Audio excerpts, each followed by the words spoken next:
Class 10th का important topic है।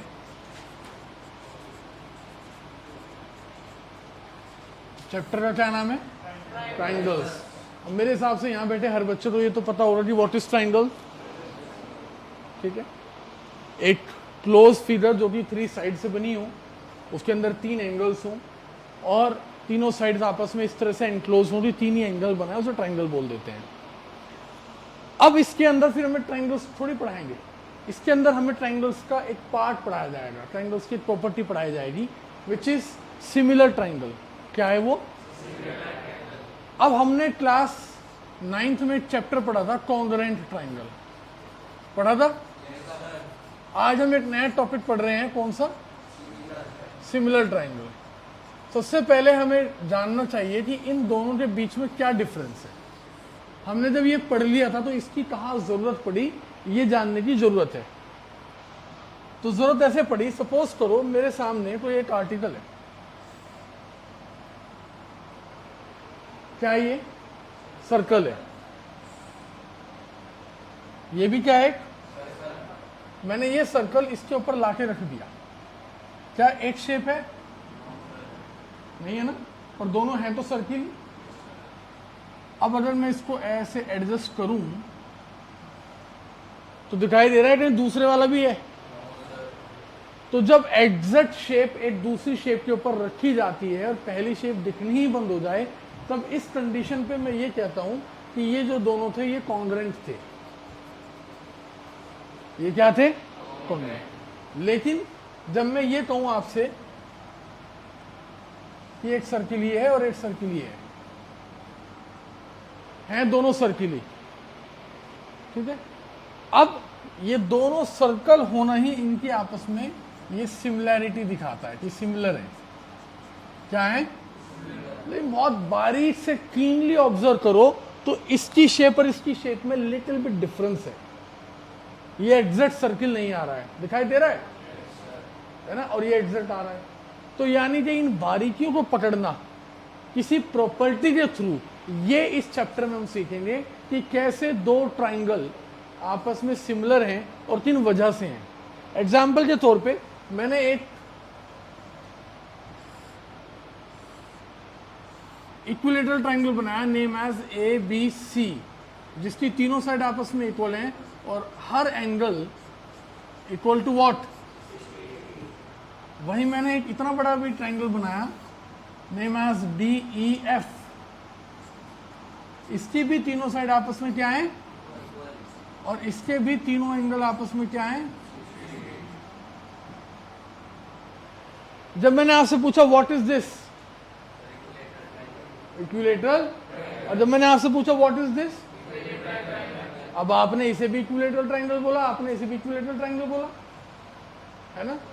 तो इसका मतलब क्या? वैभव जब बेटा पीछे हो वहां से नहीं दिखाई दे रहा, अभी आगे आके बैठ जाओ, मुझे पता है कितना दिख रहा है, आगे आके बैठो।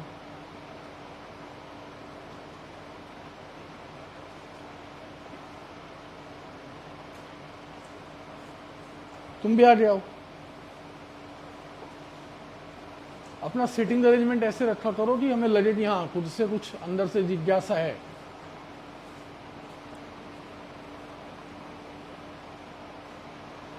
इसको सीधी कर लो ऐसे। तो दोनों ही इक्विलेटरल ट्राइंगल है। कैसे ट्राइंगल है?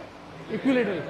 तो दो इक्विलेटरल ट्राइंगल अगर आपस में है तो वो कॉन्ग्रुएंट तो नहीं है। ऐसा तो नहीं ये जब मैं इसके ऊपर उठा के रखूँ एग्जैक्टली आ जाएगा, फिर भी इनमें कुछ तो चीज है, जो कुछ सिमिलैरिटी है वही इन दोनों को सिमिलर बनाता है। क्या बनाता है? और ये इसका सिंबल है।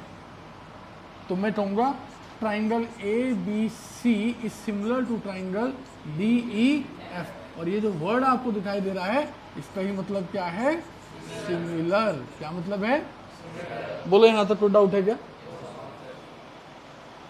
अब ये सिमिलर होने के लिए कुछ प्रॉपर्टीज चाहिए, जैसे कॉन्ग्रुएंट करने के लिए भी कुछ प्रॉपर्टीज चाहिए थी ना। ऐसे ही सिमिलर करने के लिए भी कुछ प्रॉपर्टीज हमें चाहिए होती है। ठीक है, कैसी कैसी प्रॉपर्टीज होती हैं, कौन कौन सी प्रॉपर्टीज होती हैं, उसके बारे में थोड़ा पढ़ते हैं। पहली, अगर एक ट्राइंगल के तीनों एंगल आपस में एक दूसरे के इक्वल हो जाएं तो मैं कहूंगा कि दोनों ट्राइंगल आपस में क्या है? सिमिलर है। अगर एक ट्राइंगल के तीनों एंगल उस दूसरे ट्राइंगल के तीनों एंगल के इक्वल हो जाएं तो दोनों ट्राइंगल आपस में क्या है, मान लीजिए एक ट्राइंगल के एंगल है 50 40 90, दूसरे के भी हैं 50 40 90, तो दोनों ट्राइंगल आपस में क्या हो जाएंगे, सिमिलर हो जाएंगे। क्या हो जाएंगे, दूसरी प्रॉपर्टी। अगर एक ट्राइंगल के दो ही एंगल आपस में इक्वल हो जाएं तो क्या तब भी सिमिलर होंगे, हाँ होंगे, क्योंकि दोनों का मतलब एक ही है। मैंने आपको बोला कि इसका ये एंगल 40 है, इसका ये एंगल 50 है, इसका ये एंगल 50 है, इसका ये एंगल 40 है, तो भी ये सिमिलर है, बिल्कुल सिमिलर है। क्योंकि 50 40 90, तीसरा एंगल ये कितना बचा, यहाँ भी कितना बचा। अब देखना तीनों एंगल के इक्वल है क्या, तो चाहे वो तीन एंगल लिखे आपस में, चाहे वो दो एंगल लिखे, तो आपस में क्या होते हैं, इक्वल होते हैं, सिमिलर होते हैं। क्या होते हैं, ये बात समझ में आई। जैसे कॉन्ग्रुएंट करने में प्रॉपर्टी थी ना, पहली प्रॉपर्टी क्या थी, एस एस, फिर क्या थी, साइड एंगल साइड, फिर क्या थी, एंगल एंगल साइड, फिर क्या थी, एंगल साइड एंगल, फिर क्या थी, R H S, right angle hypotenuse और साइड। ऐसे ही इसके अंदर प्रॉपर्टी है। पहली प्रॉपर्टी क्या है, अगर एक ट्राइंगल के तीनों एंगल दूसरे ट्राइंगल के तीनों एंगल के इक्वल हो जाते हैं तो हम क्या कहेंगे, these two triangles are similar. दूसरी प्रॉपर्टी क्या है, अगर एक ट्राइंगल के दो एंगल भी दूसरे ट्राइंगल के दो एंगल के इक्वल हो जाते हैं तो भी हम क्या कहेंगे, ट्राइंगल आपस में क्या है, सिमिलर। अब एक प्रॉपर्टी यहां पे एक और है, एस ए एस। क्या है, अब आप कहोगे सर वही होगा जैसे वहां होता था, नहीं, बिल्कुल ऐसे नहीं होने वाला। यहां पर ये जो साइड्स हैं इनका प्रपोर्शंस होते हैं। क्या होते हैं, ये हम आगे की क्लास में डिस्कस करेंगे। और ऐसे ही एक प्रॉपर्टी हो जाती है एस एस एस। ये दो चीजें हम अभी नेक्स्ट क्लास में डिस्कस करेंगे, ठीक है, इनको हम बाद में देखेंगे।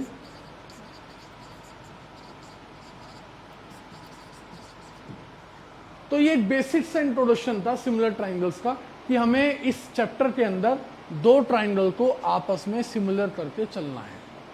क्लियर है यहां तक बात, चलिए। ये चैप्टर थ्योरम से भरा हुआ है, इंपॉर्टेंट थ्योरम्स हैं, बोर्ड्स में आती हैं, और सारी थ्योरम्स को आपको बहुत अच्छी तरह समझना भी पड़ेगा, करना भी पड़ेगा और प्रैक्टिस करनी पड़ेगी। इसकी पहली थ्योरम है बेसिक प्रोपोर्शनल थ्योरम, जिसे हम थेल्स भी कहते हैं, जिसे हम शॉर्ट में बीपीटी बोलते हैं। क्या बोलते हैं, बीपीटी। आप सबसे पहले बुक उठाइए और बेसिक प्रोपोर्शनल थ्योरम का स्टेटमेंट पढ़िए, क्या है कि what is basic proportionality theorem. ये कहता है, if a line is drawn parallel to one side of a triangle intersecting the other two sides. तो सबसे पहले ट्राइंगल की जरूरत है।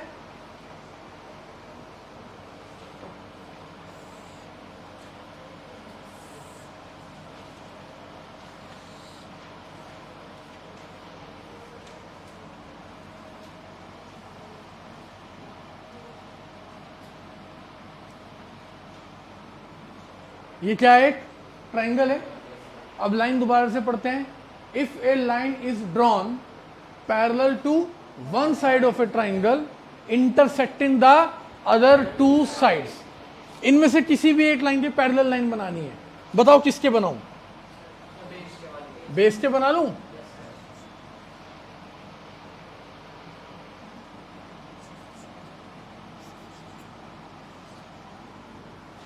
Line is drawn parallel to one side of a triangle, तो बीसी के पैरेलल एक लाइन बनानी है which intersect other two sides, जो बाकी की दो दूसरी साइड पे टकराए। तो शायद जो वो लाइन है,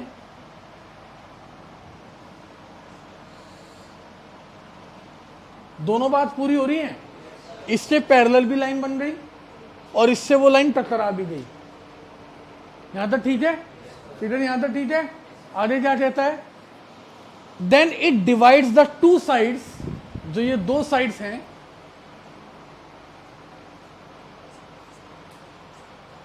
ये और ये, in the same ratio, in the same ratio, इन साइड्स को वो सेम रेशियो में डिवाइड करता है।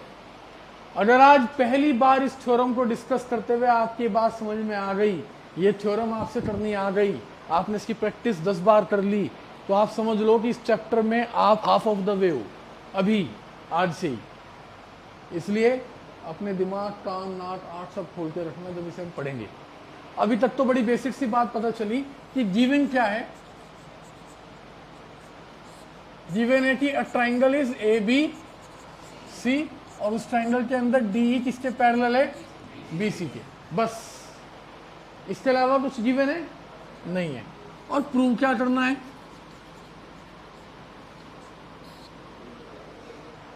प्रूव ये करना है कि इस लाइन ने इन लाइन को सेम रेशियो में डिवाइड किया है। किस रेशियो में? अब ये सेम रेशियो क्या चीज है? मैंने एक रेशियो एलएचएस वाली साइड की बना ली, इस वाली लाइन की, जैसे एडी अपॉन डीबी। तो यहां की रेशियो क्या होनी चाहिए बताओ? ए अपॉन, या फिर किसी ने ये कहा कि सर मैं रेशियो बनाऊंगा एडी अपॉन ए बी, तो वहां की क्या होगी? ए अपॉन, या किसी ने कहा कि सर मैं तो रेशियो बनाऊंगा D B upon A B, तो वहां होना चाहिए ई सी अपॉन ए सी। किसी को डाउट हुआ कि सर ये आपने क्या किया? जिसे डाउट है भी हाथ उठा लो, आराम से प्यार से हाथ उठा लो कि सर मुझे नहीं समझ में आया, क्योंकि ये बड़ी इंपॉर्टेंट चीज है। नहीं आया अभी हाथ उठा लो, कोई बात नहीं, दोबारा एक्सप्लेन कर दूंगा। देखो, एक रेशियो यहां की पकड़नी है शिवाजी। मैंने कहा यहां का एडी और फिर कहा यहां का ए बी। अब तो इस वाली लाइन पे आ जा, जैसा यहां एडी है इस वाली लाइन पे ऐसा कौन है? ए। और जैसा ए बी ऐसा कौन है? खत्म बात, क्लियर है? अब मैंने कहा पहले डीबी और फिर कह दिया एडी, तो अब यहां पे पहले क्या बोलेगा? फिर, क्लियर है? तो ये सेम रेशियो में होना चाहिए, इसका मतलब ये था। अब करते हैं इसका प्रूफ। प्रूफ करने से पहले कुछ स्पेशल कंस्ट्रक्शन करनी पड़ेगी।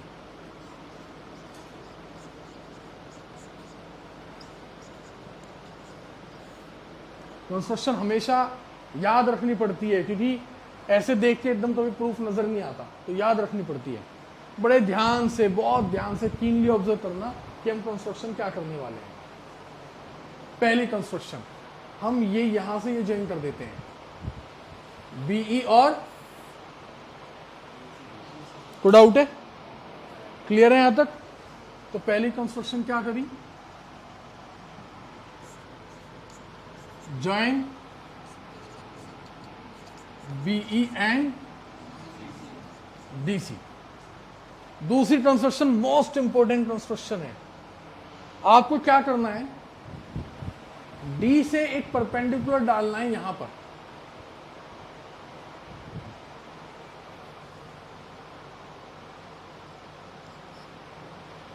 डी एम के नाम से, और ई से परपेंडिकुलर डालना है यहां पर।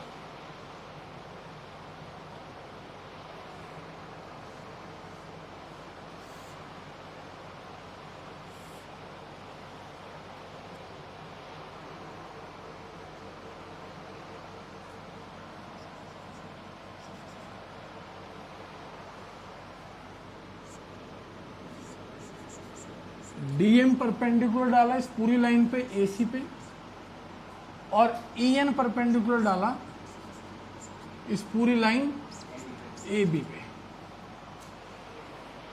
तो डाउट है? अब यहां पे बच्चों को कंफ्यूजन शुरू हो जाता है कि सर ये परपेंडिकुलर वाला चीज क्या है, जरा ये समझो। ये कुछ ट्राइंगल्स हैं,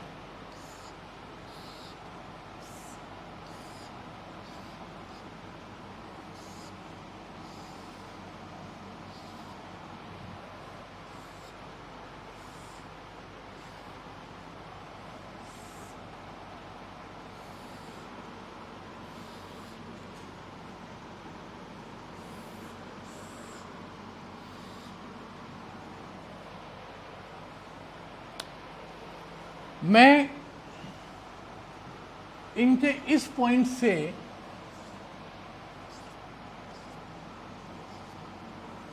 बेस की हाइट जानना चाहता हूं, इनके इन पॉइंट से बेस की हाइट जानना चाहता हूं। अगर मैं ऐसे खड़ा हूं, जब आपको कहा जाए कि अपनी हाइट मेजर कराओ तो कैसे खड़े कर दिया जाएगा? ऐसे बोला जाएगा ऐसे खड़े हो जाओ। आप में से कोई बच्चा है ऐसे खड़े होते कहे जी नाप लो और कहो कि फिर तो यहां से डाल दो, ऐसे हाइट हो जाएगी? नहीं हो सकती ना। हाइट मेजर करने के लिए पहली कंडीशन क्या है? अगर मुझे यहां से ये देखना है कि लाइट्स मेरे ऊपर कितनी हाइट से लग रही हैं तो क्या तरीका है? मैंने बाबूजी को कहा, दिव्यांश बाबूजी को, कि देखना, उन्होंने वहीं से मशीन से निकाली और वहीं से नाप दिया। सर मेरे से तो इतना है, अंदाजा लगा लो आपसे कितना होगा। तो हो जाएगा? नहीं होगा ना। जब इसकी हाइट नापनी है तो कहां से नापनी पड़ेगी? एग्जैक्टली इसके नीचे से। अगर जिस चीज से आप हाइट नाप रहे हो, मान लीजिए वो एक पोल है, डंडा है लंबा, वो डंडा ऐसे ना होके ऐसे खड़ा है, यहां टच हो रहा है और ऊपर टच हो रहा है, और वो है 10 फीट का, तो क्या इसकी हाइट 10 फीट है? ज्यादा है, कम है? कम है। क्यों? जब वो सीधा खड़ा होगा तो कम हो जाएगा। ये बात क्लियर है? तो इसकी हाइट नापने के लिए, इसकी हाइट नापने के लिए मुझे ये चाहिए या ये चाहिए? ये चाहिए ना। ये बात क्लियर है? तो भैया इसकी हाइट नापने के लिए जो इसकी नीचे से हाइट नापनी है, इस बेस से, तो कहां से कहां तक का फित्ता डालना पड़ेगा? ऐसे नप जाएगी? यहां कहां डालना पड़ेगा? ऑलरेडी डला हुआ है इसलिए राइट ट्रायंगल है। यहां कहां डालना पड़ेगा? ये डाल दूं?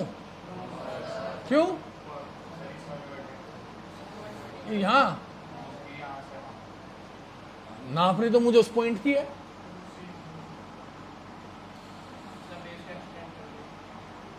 हाइट तो यही होगी, भले ही अब ये इसका पार्ट ना हो तो मुझे ये मानना पड़ेगा कि यहां तक है। हाइट तो नापने का तरीका यही होगा, भले इस ट्रायंगल में ना हो। अगर आपको इसकी हाइट नापनी है तो हाइट तो ऐसी नापी जाएगी, आप ये थोड़ी कहोगे ना ना ना ना ये तो तिरछी चीज है, मैं नहीं करूंगा इसकी हाइट। ऐसे थोड़ी होगा। हाइट तो इसकी भी मेजर करोगे ना। अब यहां क्या करोगे बताओ? नहीं गड़बड़ होगी तो क्या करोगे बताओ? क्लियर है? यहां क्या करोगे बोलो? अब यहां हाइट मैंने कहा इसकी मेजर करनी है, तो जब इसकी मेजर करनी है तो कहां डलेगा बेस? यहां? यहां? कितने बच्चे रह रहे हैं? सही है।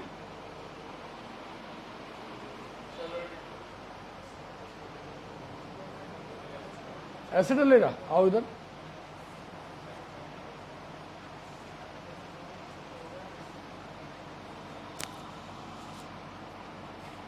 कहां पर डलेगा? यहां से यहां डाल दूंगा तो इसकी हाइट मेजर हो जाएगी बेस से।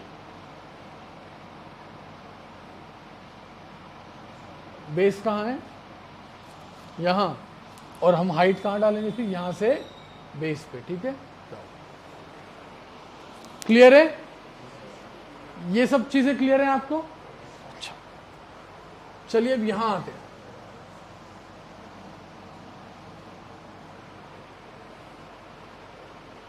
ये फिगर आपको दिखाई दे रही है, मैंने दो हाइट डाली है। अब ये जो हाइट डली है डी से डली है, जरा ध्यान से देखना। जिसे अब बात समझ में आ गई उसका काम हो गया। अगर मैं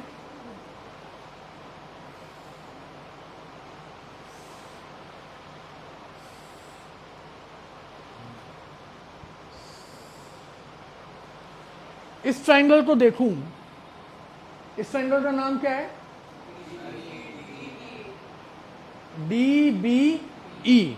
तो और मैं ये कहूं कि ई की बेस से हाइट क्या है? अगर बेस डी बी है, अगर बेस क्या है इसका? D B. अगर इसका बेस क्या है? तो आप मुझे ये बताओ कि डी बी बेस की हाइट कहां से नपेगी? ई से लेकर कहां तक? एन तक। ये बात क्लियर है? डी बी ई ट्राइंगल में अगर बेस डी बी है तो हाइट क्या होगा, EN। ये बात क्लियर है क्या? फिर बोलो मेरे साथ, अगर DBE ट्राइंगल के अंदर, अगर DBE ट्राइंगल के अंदर बेस DB है, अगर बेस क्या है DB, तो हाइट कहां से मेजर होगी, EN। और अगर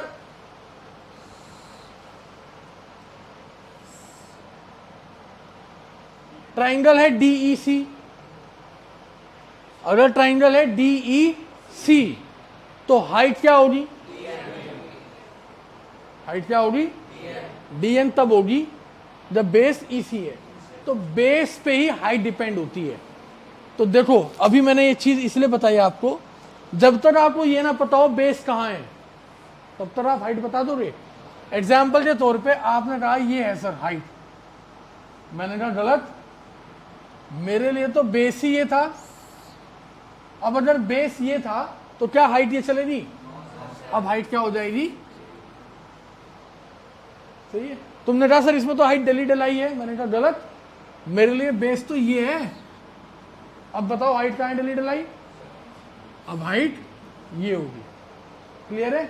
आपने कहा सर ये एक्सटेंड कर लो, बेस एक्सटेंड कर लो, अमोल भैया ने बोला मुझे, मैंने कर लिया, उनकी बात मान ली, पर मैंने कहा मुझे तो बेस ही चाहिए नहीं, मेरे लिए तो बेस ये है। तो अब हाइट कहां से आएगी अमोल, यस, कहानी सारी बदल गई। बेस ये नहीं है, बेस ये है, तो हाइट कहां है, हाइट में भी ये नहीं है। क्लियर है? बेस ये है तो हाइट कहां है, बेस यहां है तो हाइट, क्लियर है, समझ में आया? जितना इंपॉर्टेंट बेस पे ध्यान दोगे हाइट अपने आप क्लियर हो जाएगी। ठीक है, अब ध्यान से देखना, बहुत ध्यान से। शुरुआत कैसे करेंगे, पहली ही लाइन ऐसी लिखूंगा कि 4 नंबर की थ्योरम में अब तक जो हमने काम किया उस लाइन को लिखने के बाद 2 नंबर पूरे। कुशल भैया खुश हैं कि दैट्स ग्रेट, हो गया काम, इसका मतलब मुझे यहीं तक सीख लेना चाहिए। 4 नंबर क्वेश्चन में 2 नंबर पक्के हैं। अब जो लाइन लिखने जा रहा हूं उस लाइन में थोड़ा सा पीछे जाना पड़ेगा, जब आप छोटे हुआ करते थे क्लास 9th में। आपको ध्यान से देखना है कि triangle BDE and triangle CDE, triangle BDE and triangle CDE are on same base, are on the, उस बेस का नाम भी बताना पड़ेगा, ऐसे नहीं काम चलता। क्या नाम है बेस का, एंड बिटवीन सेम पैरेलल। क्यों है सेम पैरेलल, क्या गिवन है,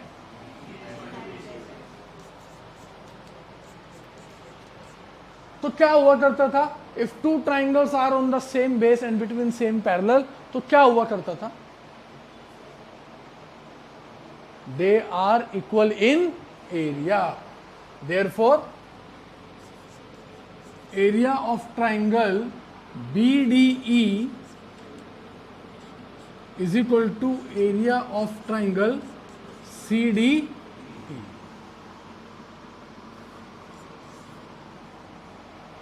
प्रूव्ड। क्लियर है? ये हमने क्लास 9 की थ्योरम यूज की है। If 2 triangles are on the same base and between same parallel, they are equal in area, they are equal in area। तो ट्राइंगल BDE का एरिया किसके इक्वल हो गया, CDE के।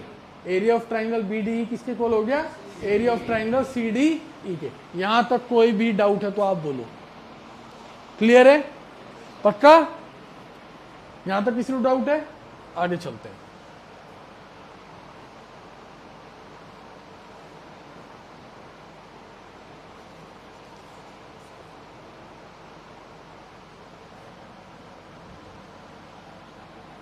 अब जरा ध्यान से देखना, बहुत इंपॉर्टेंट टाइप शुरू हो गया।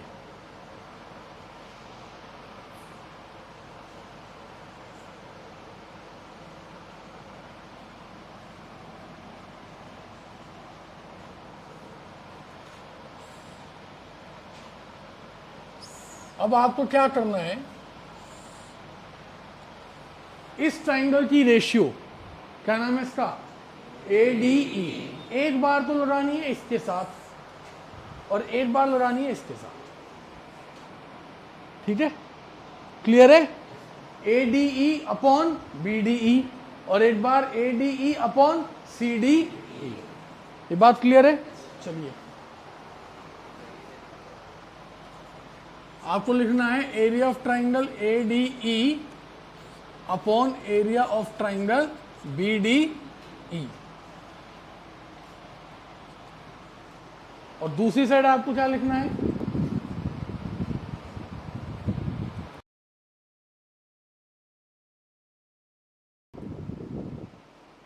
अब देखो जरा ध्यान से, ADE के साथ क्या होगा, हाफ इंटू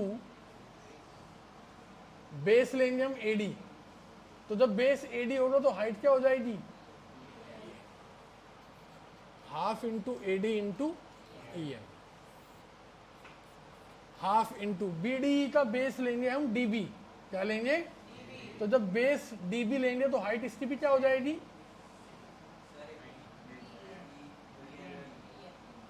भाई DBE में से बेस ले लिया DB, तीसरी साइड क्या बची E से डलने वाला परपेंडिकुलर क्या है, बस खत्म बात। तो half into DB into EN, half into यहां बेस लेंगे AE और हाइट होगी DN, हाफ इंटू बेस होगा EC और हाइट यहां भी क्या होगी DN। देख लो जरा, AE बेस हुआ तो बचा क्या D से डलने वाला परपेंडिकुलर DM, DEC में EC बेस हुआ तो बचा क्या D से डलने वाला परपेंडिकुलर कौन है, DM। बोलो क्लियर है क्या, क्लियर है। अच्छा DM है ये, DM से हाफ से, EN से हाफ से, क्लियर है। अब area of triangle ADE upon area of triangle BDE is equal to ये आ गया AD अपॉन DB, और इधर area of triangle ADE upon area of triangle CDE, ये आ गया AE अपॉन। जरा पहली इक्वेशन को ध्यान से देखो, फर्स्ट इक्वेशन में BDE किसके इक्वल है, तो मैं यहां और करता हूं और लिखता हूं एरिया ऑफ ट्राइंगल ADE और CDE की बजाय क्या लिख लेता हूं, BDE is equal to AE upon EC।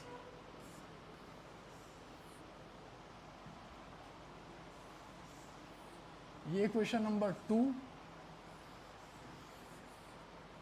ये क्वेश्चन नंबर 3। जरा नोटिस करो, LHS दोनों की सेम है क्या, तो फ्रॉम सेकंड एंड थर्ड जब दोनों की LHS सेम है तो RHS भी क्या हो जाएगी, same. AD upon DB is equal to AE upon EC। Clear है, बोलो क्लियर हो गया। एक बार दोबारा समझाता हूं, उसे ध्यान से देखो।